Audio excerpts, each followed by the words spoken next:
사사기 10장 1절에서 15절까지의 말씀입니다.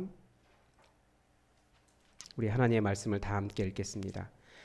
아비멜렉의 뒤를 이어서 이사갈 사람 도도의 손자 부하의 아들 돌라가 일어나서 이스라엘을 구원하니라. 그가 에브라임 산지 3일에 거주하면서 이스라엘의 사사가 된 지 23년 만에 죽음에 3일에 장사되었더라. 그 후에 길르앗 사람 야일이 일어나서 22년 동안 이스라엘의 사사가 되니라. 그에게 아들 30명이 있어 어린 나귀 30을 탔고 성읍 30을 가졌는데 그 성읍들은 길르앗 땅에 있고 오늘까지 하봇 야일이라 부르더라. 야일이 죽음에 가몬에 장사되었더라. 이스라엘 자손이 다시 여호와의 목전에 악을 행하여 바알들과 아스타롯과 아람의 신들과 시돈의 신들과 모압의 신들과 암몬 자손의 신들과 블레셋 사람들의 신들을 섬기고 여호와를 버리고 그를 섬기지 아니하므로 여호와께서 이스라엘에게 진노하사 블레셋 사람의 손과 암몬 자손의 손에 그들을 파심해 그 해에 그들이 요단강 저쪽 길르앗에 있는 아모리 족속의 땅에 있는 모든 이스라엘 자손을 쳤으며 18회 동안 억압하였더라. 암몬 자손이 또 요단을 건너서 유다와 베냐민과 에브라임 족속과 싸움으로 이스라엘의 곤고가 심하였더라. 이스라엘 자손이 여호와께 부르짖어 이르되 우리가 우리 하나님을 버리고 바알들을 섬김으로 주께 범죄하였나이다 하니 여호와께서 이스라엘 자손에게 이르시되 내가 애굽 사람과 아모리 사람과 암몬 자손과 블레셋 사람에게서 너희를 구원하지 아니하였느냐.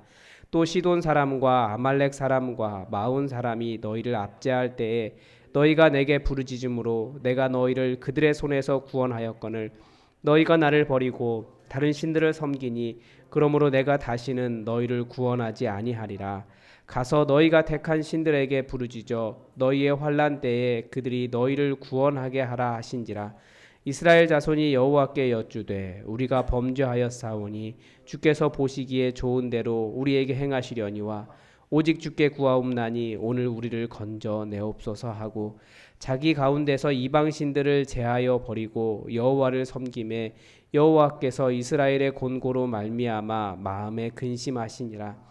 그때에 암몬 자손이 모여서 길르앗에 진을 쳤으므로 이스라엘 자손도 모여서 미스바에 진을 치고 길르앗 백성과 방백들이 서로 이르되 누가 먼저 나가서 암몬 자손과 싸움을 시작하랴. 그가 길르앗 모든 주민의 머리가 되리라 하니라. 아멘.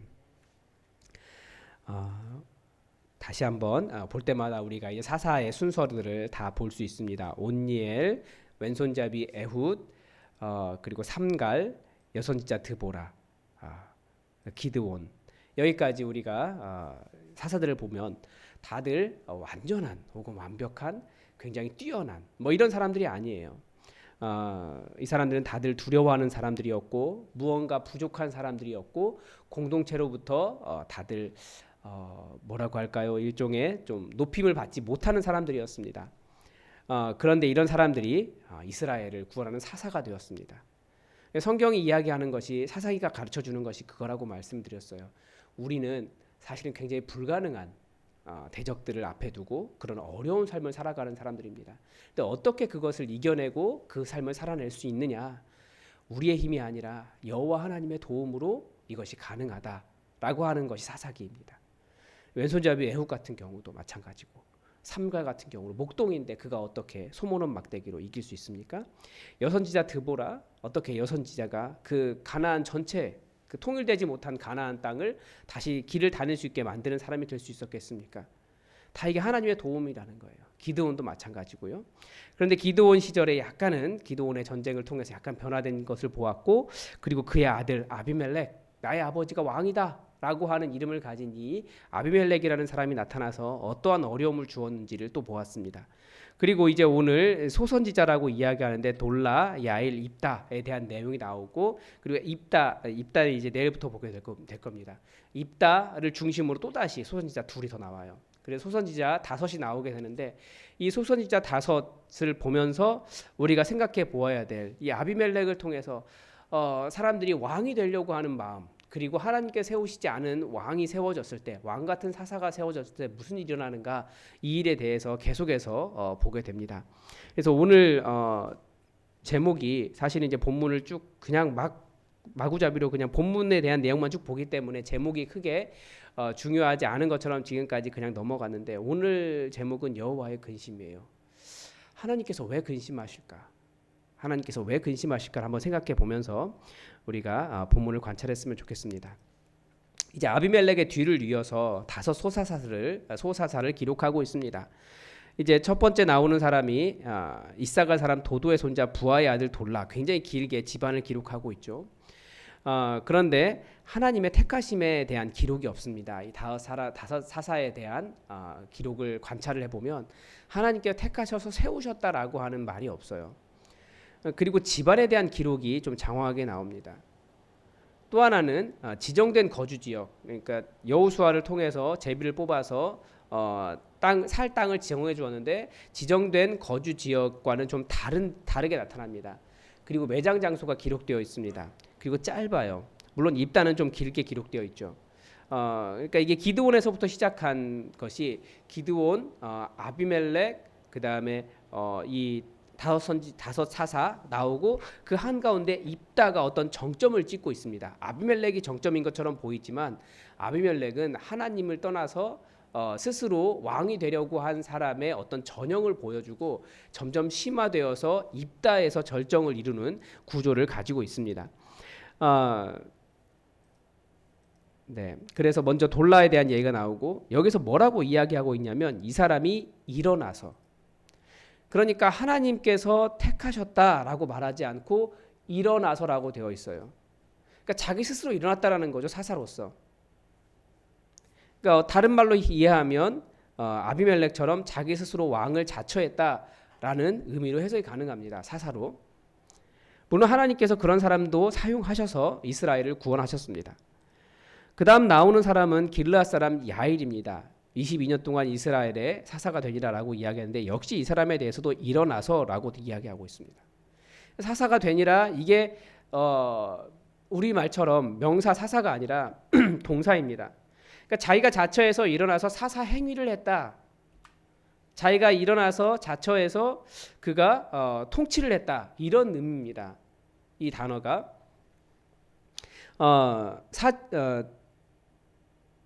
네, 그래서 지도를 보면 이게 잘 보이지 않는데 이게 지금 야일은 여기 있고요, 입다는 여기 있습니다.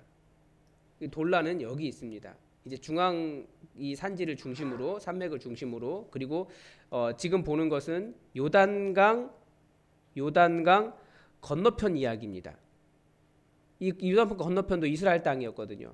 여기 그런데 건너편 이야기고요. 여기 지금 암몬이 있고 이 밑에 모압이 있습니다. 이 암몬과 모압의 위치는 우리가 항상 기억해 둘 필요가 있습니다. 그러니까 요단강 건너편에 있는 지역의 암몬, 모압이고 그리고 이 지역 아직까지는 이 지역 요단강 동편이라고 이야기하는데, 요단강 동편이 이스라엘 땅으로 되어 있는데 조금 지나면 이제 이 땅을 잃어버리게 됩니다.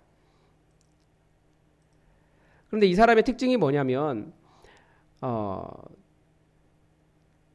그 아들 30명이 있는데 어린 나귀 30을 탔고 성읍 30도 가졌다. 무엇처럼 보입니까? 자녀들에게 세습해서 왕위를 물려주는 그런 느낌을 보여줍니다. 그러니까 기드온 때부터, 기드온은 70명의 자녀들이 그런 식으로 왕권을 행사했고, 이번에는 길르앗 사람 야일이 그런 일을 행했다라고 이야기합니다. 그리고 또 하나, 이 사람들은 위기가 없어도 지금 무슨 일이 일어난 겁니까? 왜 이들이 사사행위를 할 수 있었습니까?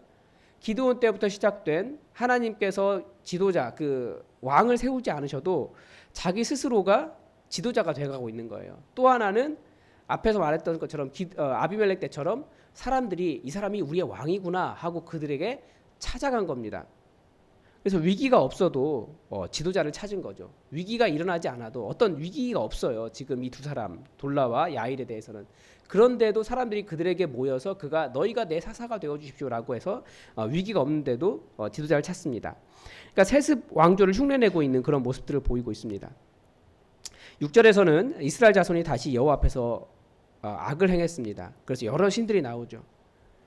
그런데 블레셋 사람의 손과 암몬 자손의 손에 그들을 파셨다라고 이야기하고 있는데 6절에서 보면 그들이 섬기던 신이 이 자기들을 억압하고 있는 압제하고 있는 블레셋과 암몬 자손의 손이었다는 겁니다. 사람들은 참 희한하죠. 자기를 압제하는데 오히려 그 압제자를 숭배하는 일이 지금 여기서 보여주고 있습니다. 그러니까 이상한 모순이 있는 거예요. 배교의 문제를 다루고 있지만 동시에 그 압제자의 신을 섬기는 모순을 보여주는 그것을 봅니다. 8절에서는 이번에는 이제 그 요단강 저쪽 아까 요단강은 아직까지는 이스라엘 땅이었는데 이제는 이스라엘 땅이 아니게 되는 거죠. 그러니까 아모리 족속의 땅에 있는 모든 이스라엘 자손을 쳤다. 그 동편 요단 동편에 있는 땅을 쳤다라고 이야기합니다. 그들이. 그러니까 멀리도 간 거예요. 블레셋은 이스라엘 중앙을 지나서 한가운데로 해변에 있으니까요. 해변에서부터 그 이스라엘 땅을 지나서 요단강 동편까지 다 쳤다. 이 말은 이스라엘 전역이 다 블레셋 손에 삼켜졌다라고 하는 말도 됩니다.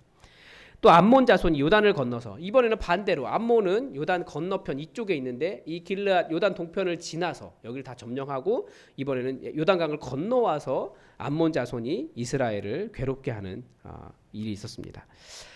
그런데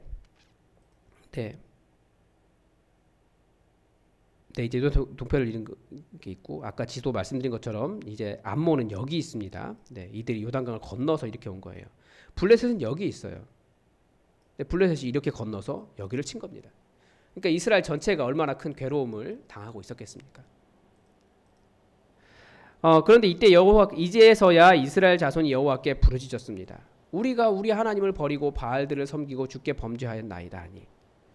하나님, 그런데 이게 우리가 보기에는 굉장히 큰 회개를 한 것처럼 보여요. 그런데 회개에 있는 어떤 그런 것들이 좀 없는 부분이 있습니다. 하나님께서 그들의 회개를 인정하지 않으십니다. 그래서 여호와께서 오히려 이스라엘 자손들에게 말씀하십니다. 내가 애굽 사람과 아모리 사람과 암몬 자손과 블레셋 사람에게서 너희를 구원하지 아니하였느냐. 하나님께서 보시기에는 여전히 그들이 하나님을 버렸다라는 거예요.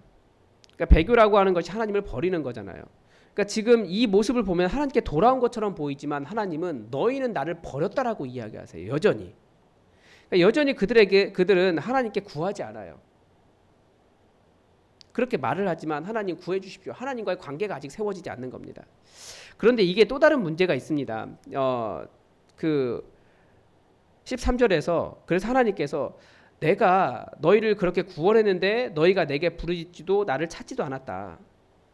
너희가 내게 부르짖음으로 내가 너희를 구원했는데 너희가 이제 다시 그때만 나의 도움을 받고 그리고 또다시 떠나버렸다. 그래서 내가 너희를 다시 구원하지 않겠다. 너희가 섬기는 그 신들에게 가버려라. 여호와 하나님께서 책망하십니다. 신이 무엇입니까? 자기가 의지하는 그 존재가 신이거든요. 그리고 자기가 정말 그것을 얻기를 원하고 갈망하고 사모하고 소원하는 그게 자기의 신이라는 거예요. 그러니까 우리의 하나님이 누가 되어야 되는지를 가르쳐 주는 겁니다. 여호와 하나님께서 책망하시며 그들을 버리십니다. 버리신다라기보다는 좀 그들의 부르짖음에 대해서 좀 그 냉정하게 말씀하시죠. 가서 너희가 택한 신들에게 부르짖어 너희의 환난 때에 그들이 너희를 구원하게 하라. 그들이 구원할 수 없는 신이라는 것을 알아야 되는데 그것을 모른다라는 겁니다. 하나님은 그것을 알고 계시기 때문에 가봐라라고 이야기합니다. 그런데 이스라엘 자손이 더 하나님께 여쭈면서 우리가 범죄하였습니다. 주님, 우리가 범죄했으니까 좋은 대로 우리에게 행하십시오. 그러나 주님, 오직 주께 구하나니 오늘만은, 이게 이제 문제인 거예요. 오늘만은 우리를 건져내옵소서라는 거예요. 섬기는 것이 이거 무엇을 보여주냐면 우리는 여전히 다른 신을 섬길 겁니다. 내 신은 그들입니다. 그러나 항상 우리가 어려울 때 구원해 주신 분은 여호와시니 오늘만은 구원해 주십시오라고 하는 뭐라고 할까요? 그들의 통속적인 신앙을 보여줍니다. 아모스가 이스라엘 자손을 아주 신랄하게 비판한 부분이 있어요. 우리는 굉장히 좋아하는 말씀이지만 물론 다른 부분에서는 그 의미로 사용되지만 여호와께 돌아가자. 그가 우리를 치셨으나 그가 다시 우리를 싸매어 주실 것이다. 그때 선지자를 통해서 하나님께서 아모스 선지자를 통해서 하나님께서 이스라엘을 비판하시는데 뭐라고 말씀하시냐면 너희의 인애가 아침 이슬만큼 짧다라고 말씀하세요. 아침에 잠깐 있다가 해가 뜨면 사라져 버릴 그 정도밖에 되지 않는다. 너희는 나에게 돌아온다고 그거 너 나 속이는 거다. 그리고 너희 스스로도 속는 거다. 여호와께 돌아가자. 물론 다른 본문에서도 있어요. 여호와께 돌아오라고 하는 말씀이. 그 말 자체가 잘못된 것이 아니에요. 그게 짧을 때 내 신은 이건데 나는 여전히 이것을 의지하면서 이것이 내 신이라고 말하고 있는데 지금 내가 어려우니 항상 하나님은 구원하시는 분이시니 오늘 나를 건져 주십시오. 이 태도가 하나님을 버린 태도와 똑같다라고 말하는 것이 오늘 본문의 이야기입니다. 하나님께 돌아온 것이 아니죠. 그런데 16절에 보면 자기 가운데서 이방신들을 제하여 버리고 여호와를 섬기매. 굉장히 좋아 보이죠? 잘한 것 같아요. 그런데 여호와께서 이스라엘의 곤고로 말미암아 마음에 근심하셨다라고 이야기합니다. 이 곤고가 노역이라는 뜻입니다. 지금 이 단어 여기서 곤고라고 하는 단어가 노역. 그러니까 뭐냐면 노동이에요. 노동. 그러니까 노동인데 힘든 노동 있잖아요. 너무 일이 힘들어서 괴로운 거. 그런데 이 노역이 또 뭐냐면 제의적 행위를 같이 가지고 있습니다. 어떤 의미냐면 제사, 여러분들 그 제사 많이 지내는 집안들은 1년에 한 달에 한 번씩 돌아오잖아요. 12번 있다 막 그런 얘기 하잖아요. 제사 한 번 지낼 때마다 굉장히 힘든데 그 의미입니다. 제사 지내느라고 힘들어. 그 죽은 조상 섬기느라고 살아있는 며느리나 가족들이 너무나 힘든 그런 상황을 이야기하는 게 여기서 말하는 이스라엘의 곤고라고 하는 단어입니다. 그 곤고가 제사 지내느라고 애들이 너무 힘들더라라는 뜻이에요. 그러니까 이스라엘 사람들이 여전히 여호와 하나님께 돌아온다라고 하는 의미가 무엇인지 모릅니다. 그래서 이방 신들을 제하여 버리고 여호와를 그냥 열심히 제의적으로 섬기면 된다라고 생각하는 거예요. 아주 힘들게 자기의 살을 막 파고 하나님 구해 주십시오. 자기의 살을 자해하고 피 흘리고 그런 수준을 의미하는 겁니다.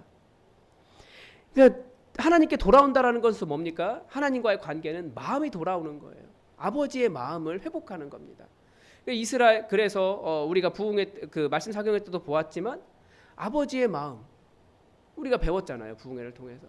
그 버선발로 달려오면서 자기 발이 찢기면서도 여전히 회개하지도 않은 그 아들을 향해서 달려 나오는 그 모습, 그 마음을 아는 것이 회개인데 이스라엘은 단지 지금의 어려움만을 건져달라고 여전히 가나안 신들에게 제사하던 그 방식으로 자해하고 하나님께 부르짖고 자기 의를 주장하고 내가 이렇게까지 간절합니다라고 말하는 그런 상황이 이 곤고라고 하는 단어입니다. 그래서 하나님께서 마음에 근심하셨습니다. 하나님은 아버지의 마음을 알기를 바라셨는데 이스라엘은 제사 지내느라고 거기에 더 몰두했다라는 거예요. 그래서 우리가 하나님께 돌아간다라고 하는 의미는 더 열심히 제사 지내는 것이 아니라 아버지의 마음을 알고 예수 그리스도의 그 십자가를 통해서 드러난 그 아버지의 은혜를 알고 그 마음을 알아 그 아버지께 돌아가는 것이 바른 회개고 바르게 예배하는 것이지 그냥 신상 몇 개 없애고 가나안처럼 똑같이 가나안 신들에게 제사하던 그 방식으로 똑같이 그렇게 간절하게 부르짖는 그 모습이 하나님께 돌아오는 것이 아니라는 거예요. 오히려 그런 모습을 보면서 하나님은 야 도대체 어떡하지? 여전히 거짓 신들 섬기는 것처럼 그렇게 섬기고 있는데 그게 신상만 바꿨지 여전히 나 섬기는 것 내게 돌아온 것이 아닌데 어떡하지? 그래서 마음에 근심하셨다라고 말씀은 기록하고 있습니다. 18절에 봐서도 그렇습니다. 여전히 이들은 하나님께 구하고 하나님의 응답을 기다리지 않아요. 서로 이르되 누가 먼저 나갈까? 그 사람이 우리 주인이 되리라. 우리 모든 길라 모든 주민의 머리가 되리라. 그가 우리의 사사가 되고 그가 우리의 왕이 될 것이다 라고 하는 그런 말을 합니다. 여전히 하나님을 찾는 것이 아는 거죠. 그래서 여호와 하나님께서 근심하십니다. 이스라엘을 두고 계속해서 하나님께서 근심하시는 것이 그거예요. 각종 신상들을 세워놓고 이제는 그 신상들을 여호와라고 부르는 거예요. 그러면 그 신상들이 여호와입니까? 우리도 마찬가지 조심해야 될 부분이 있습니다. 우리도 여호와 하나님을 부른다라고 말하는데 여전히 자기 의를 주장할 수 있는 가능성이 얼마든지 있어요. 그게 우리 인간의 습성이기 때문에. 그래서 끝까지 여호와 하나님의 마음을 알고 예수님의 십자가의 그 은혜가 무엇인지 계속 우리를 돌아보면서 예수님의 십자가 앞으로 나간다라는 것은 그거죠. 내 공로 아닙니다. 내 힘 아닙니다. 오로지 여호와 하나님의 힘이십니다. 오로지 주의 은혜입니다. 그것이 그리스도인의 삶입니다. 그래서 그런 낮은 자세 때문에 그리스도의 공동체는 살아갈 수 있습니다. 여러분 오늘도 말씀을 쭉 묵상했는데 쭉 관찰을 했는데 여러분에게는 어떤 도전이 있으셨습니까? 하나님이 누구신지 여러분 배우셨습니까? 여호와 하나님의 마음을 아셨습니까? 무엇보다도 우리 예수 그리스도를 알아야 됩니다. 예수님이 왜 오죽했으면 그 하늘 보좌를 버리시고 이 땅에 오셨는지 우리가 그 마음을 이해하고 하나님의 뜻을 알고 우리가 그 은혜를 구하는 삶이 되시길 바랍니다. 여러분 계속해서 주신 그 도전을 가지고 계속 기도하시기 바랍니다. 그리고 잠깐 안내를 드리면 우리 피택 되신 분들은 저 뒤에 종합고시 문제집이 있습니다. 예상 문제집이 있으니까 가져가시기 바랍니다. 헌금함 위에 있습니다. 여러분 계속해서 우리 기도하겠습니다.